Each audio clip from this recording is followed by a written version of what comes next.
الله أكبر الله أكبر لا إله إلا الله. A great deal has been written about the Prophet Muhammad, may Allah's blessings and peace be upon him. Below are some statements said by well-known figures. Lamartine, the famous historian, mentioned, "If greatness of purpose, smallness of means, and outstanding results are the three criteria of human genius, who could dare to compare any great man in modern history with Muhammad?" He concluded, "As regards all the standards by which human greatness may be measured, we may well ask, is there any greater man than he?"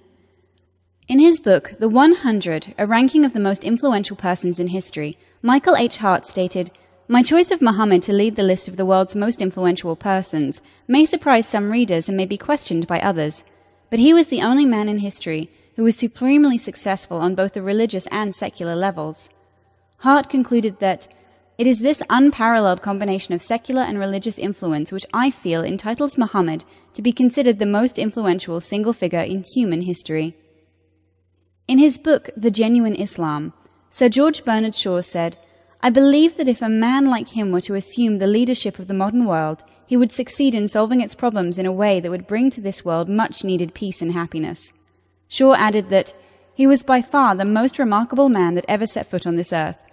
He preached a religion, founded a state, built a nation, laid down a moral code, initiated numerous social and political reforms, established a powerful and dynamic society to practice and represent his teachings, and completely revolutionized the worlds of human thought and behavior for all times to come."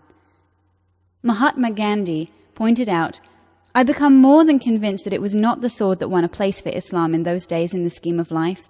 It was the rigid simplicity, the utter self-effacement of the Prophet, the scrupulous regard for his pledges, his intense devotion to his friends and followers, his intrepidity, his fearlessness, his absolute trust in God and his own mission."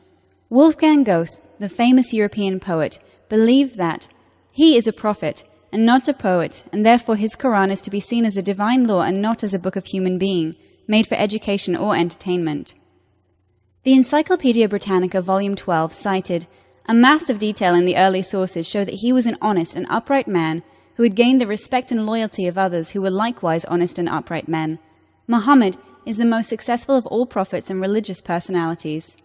Thomas Carlyle, in his book Heroes and Hero Worship, stated, "How one man single-handedly could weld warring tribes and wandering Bedouins into a most powerful and civilized nation in less than 2 decades.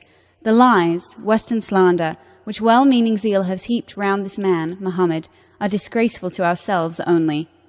In a more recent work, John Esposito, a university professor of religion and international affairs, director of the Center for International Studies at the College of the Holy Cross, and founding director of PABT Center for Muslim-Christian Understanding, Georgetown University, USA, pointed out in his book, Islam, the Straight Path, that Muhammad was among these great religious figures, prophets, and founders of religions whose remarkable character and personality inspired uncommon confidence and commitment.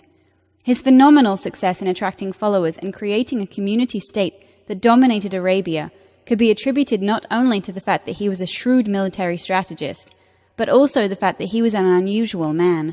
Muhammad's followers found him righteous, trustworthy, pious, honest, and compassionate. He declared that Muhammad was not the founder of Islam. He did not start a new religion. Professor Esposito stressed this fact. Islam brought a reformation.